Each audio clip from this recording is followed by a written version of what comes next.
Some people never check a client call or send an invoice, and money still lands in their account overnight. It's not a side hustle. It's not stocks. It's not some app that went viral. It's a boring, ordinary business. The kind almost nobody your age takes seriously. I went through the low-cost, low-maintenance business ideas that actually work for someone just out of school, and narrowed it down to 10. If you only start one, make it the last one. It takes the least effort of all 10. Let me introduce myself real quick, in case this is the first video of mine you've watched. I'm TJ by name, and I have spent countless years researching business and personal finance. I've been breaking down how recent graduates, with no head start and no savings behind them, actually build their first real income outside a job. And here's the one thing that lesson taught me. Almost nobody builds wealth from a genius idea. They build it from the boring idea nobody else wanted to bother with. This list is exactly about that. We're going from 10 down to 1. Each business includes what it costs to start, what it can actually pay, why the customer needs it in the first place, and how you'd actually land your first client. Here's the mindset shift that matters more than any single business on this list. If you pick up the tool yourself, whether that's a squeegee, a mower, or a mop, you've bought yourself a job. The moment you start thinking about who you'd hire to do that work instead, you've started a business. Stick around, because that pattern is going to change how you look at every idea on this list. Business 10, sports card reselling. This one won't sound like a business, it sounds like a hobby. Here's the actual problem it solves. Collectible cards get sold in bulk lots, often by people clearing out storage or an inherited collection. Most of those sellers have no idea which cards in the lot are worth $10 and which ones are worth $200. That gap between what the seller knows and what a specific card is actually worth is where you make money. You're not collecting, you're closing a market inefficiency. You buy the lot cheap because the seller priced it based on guesswork. You sort every card by condition and recent sale price on grading and resale sites. You resell the valuable ones individually. Startup costs can be under $100 for your first lot. To land your first sale, you don't need a store. You list on existing marketplaces built for this exact purpose, where buyers are already searching. Auctions ending at odd hours tend to draw less competition, since fewer people are watching at that time. A common mistake beginners make here is grading too fast. Rushing the condition check on a card can cost you the entire profit margin on that one item. Almost nobody treats this as a real business. That's exactly why the pricing gaps stay wide open. Business 9. Vending machine placement. The problem here isn't people wanting snacks. It's that certain locations have foot traffic all day, with nowhere close by to buy anything. A dorm building at 11 at night. A small gym between classes. A break room in an office with no vending contract yet. The business owner in that location isn't going to install a machine themselves. It's not their core business, and dealing with restocking and maintenance is a hassle they don't want. You bring the machine, you handle the restocking, you turn an unused corner into a small stream of income for them, and a real profit stream for you. A decent used machine costs $1,000 to $2,000. One well-placed machine can bring in $100 to $300 a month in profit. Here's the part that actually scales. One machine is a side project. 5 machines is a system. Once you've proven the model works once, replicating it at a second and third location costs you almost nothing extra in effort. The detail most people skip is matching the product to the location. A gym break room sells protein bars better than candy. A dorm sells late-night study snacks better than either. Solve the specific hunger of that specific location, and you'll outsell a generic machine every time. To land your first location, you walk in and ask the manager directly if they'd allow a machine in exchange for a small cut of sales. Most people never ask. That's the whole opportunity. Business 8. Window cleaning for commercial buildings. The problem this solves is simple. Storefronts and small office buildings need clean windows to look presentable to their own customers. But climbing a ladder isn't something the business owner wants to do themselves. Here's where most people get this business wrong from the start. They picture themselves on the ladder with a squeegee, and that's not a business. That's a low-paying job you've assigned yourself. The actual opportunity is the recurring contract. not the one-time clean. Walk down any main street and count how many storefronts have visibly dirty windows. Most of them. They're busy, they don't have the right equipment, and it's simply not their priority. You don't have to be the one climbing either. You can hire someone for the physical work and keep the difference between what the client pays you and what you pay the crew. Small office and storefront jobs pay $100 to $300 per visit, and a weekly or bi-weekly contract is worth far more over time than any single clean. To land your first client, target businesses with street-facing glass. A coffee shop, a small law office, a dentist's office. Pitch the recurring schedule directly, framing it as consistently better foot traffic for them, not just a cleaner window. Business 7. Portable restroom rental.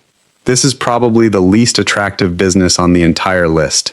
That's exactly why it works. Every small outdoor event, every small construction job, every backyard gathering with more guests than bathrooms runs into the same problem. Nobody wants to own the equipment for something they need once or twice a year. You solve that by owning the unit and renting it out per event, or per week. A single used unit costs around $500 to $1,000. You rent it for $75 to $100 a day.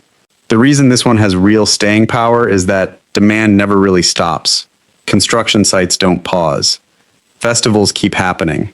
And because most people find the business too unappealing to consider, the few who actually do it face very little real competition.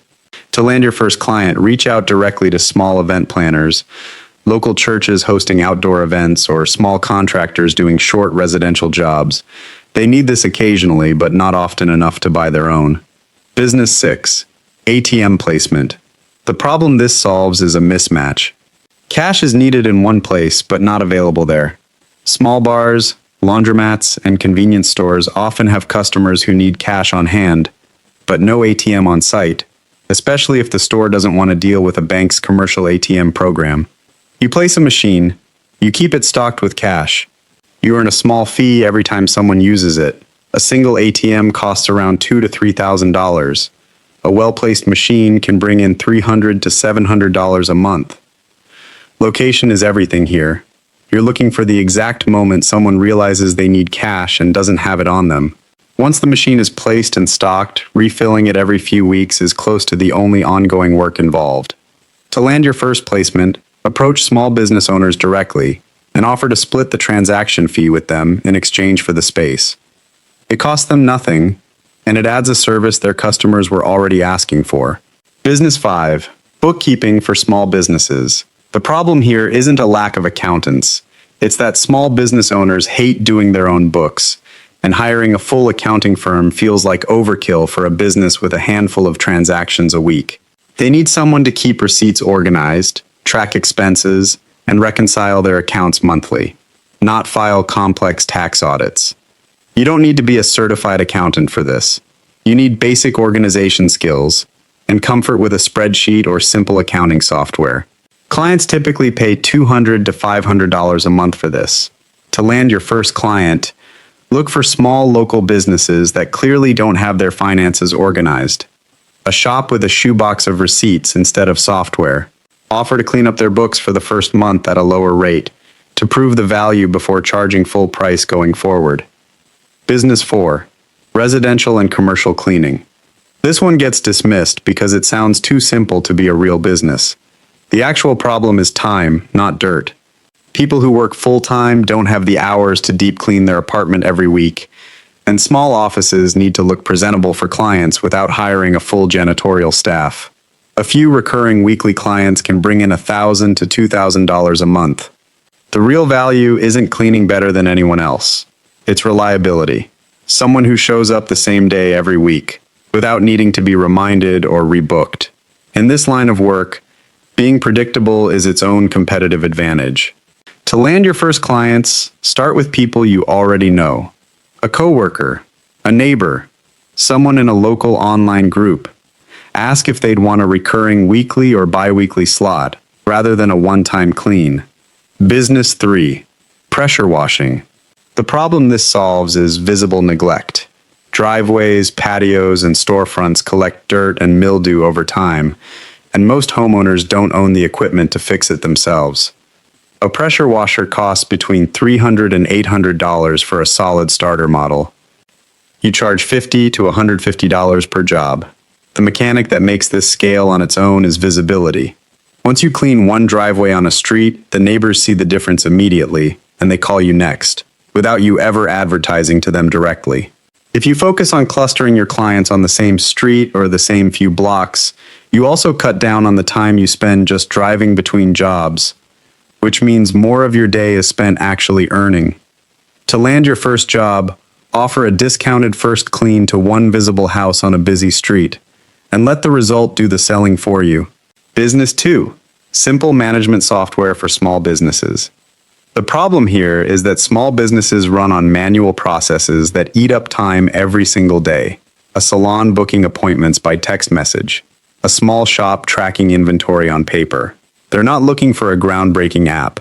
They're looking for one annoying task to disappear. You don't need to be a professional developer to start here. Many no-code tools now let you build a simple scheduling or tracking system without writing code from scratch.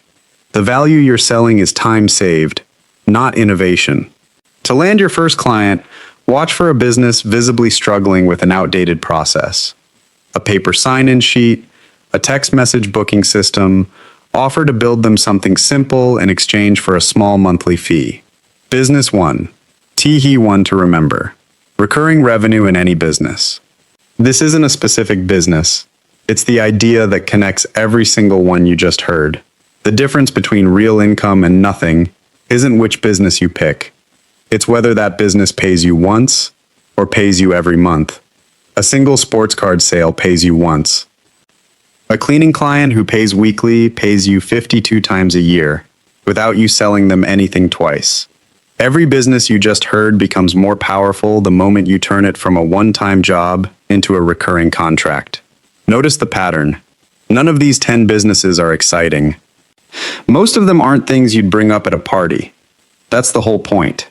The uncomfortable ones, the boring ones, the ones that sound like a task instead of a business, those are the ones almost nobody else is trying to compete with you for. Let me tell you about 2 people. Their name was Priya and Sam. They were both 23 years old, and they both graduated the same university. Also same entry-level salary. Priya spent her first year out of school looking for the perfect idea, something that matched her degree, something she wouldn't feel embarrassed posting online about. Nothing ever felt impressive enough, so she never started anything. A year later, her only income is still her one paycheck. But Sam did something different. 3 months after graduating, he bought a used pressure washer for $400 and printed a stack of business cards. His first month, he made an extra $300 washing driveways in his own neighborhood. By month 6, he added 2 recurring cleaning clients paying him weekly. A year later, between his job and these 2 boring side businesses, Sam brings in an extra $600 to $800 a month. Consistently, they were collecting same salary, they were same age, and same starting point. The only difference is, Sam started with something small, and Priya was still waiting for something impressive enough to begin. None of these 10 businesses are exciting to talk about. That's not a weakness. That's exactly why there's still room in them for you. None of them are get-rich-quick either. They're get-rich slowly and predictably, built one small contract at a time. The exciting ideas get crowded fast. The boring ones stay open, for whoever is actually willing to start. If one of these 10 surprised you, tell me which one in the comments. If you know someone still waiting for the perfect idea instead of starting the boring one, send them this video. And if you want more of these breakdowns, hit subscribe. There's a lot more coming.